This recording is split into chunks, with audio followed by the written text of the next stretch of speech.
औद्योगिक वसाहतीत गजकेसरी स्टील कंपनीत मोठा स्फोट झाला तर 20 ते 25 जण गंभीर जखमी। जालन्यातील औद्योगिक वसाहतीत भीषण स्फोट झाला। गजकेसरी या स्टील कंपनीत आज दिनांक 24 शनिवारी रोजी 12:30 वाजेच्या सुमारास बॉयलरचा स्फोट झाला आहे। यात 20 ते 25 जण गंभीररित्या भाजल्याने जखमी झाले आहेत। जखमींना तातडीने जवळील रुग्णालयात दाखल करण्यात आले आहे। या घटनेनंतर अप्पर पोलीस अधीक्षक आयुष नोपाणीसह पोलिसांनीही घटनास्थळी जात कंपनीची पाहणी केली आहे।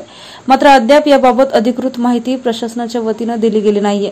मात्र यामध्ये 22 जण गंभीर जखमी झाल्याने त्यांना रुग्णालयात दाखल करण्यात आल्याची माहिती आयुष नोपाणी यांनी दिली आहे। तर यामध्ये 6 ते 7 जणांचा मृत्यू झाल्याची प्राथमिक माहिती समोर येत आहे। पोलीस प्रशासनाच्या तपासानंतर समजेल की मृत्यू किती जणांचा झाला की नाही झाला याकडे सर्व नागरिकांचे लक्ष लागलेलं आहे। सध्या जखमींना शहरातील कोणकोणत्या रुग्णालयात उपचारासाठी दाखल केले आहे याची तपासणी पोलीस प्रशासन करत आहे।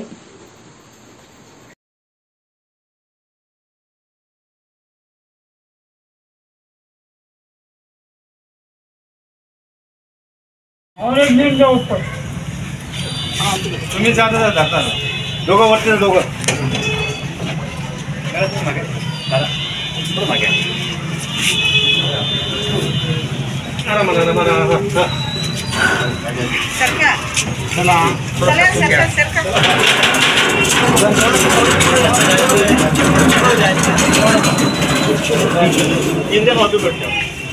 बस सारा कोणी चलो बंद करा ते क्वेश्चन को सरकार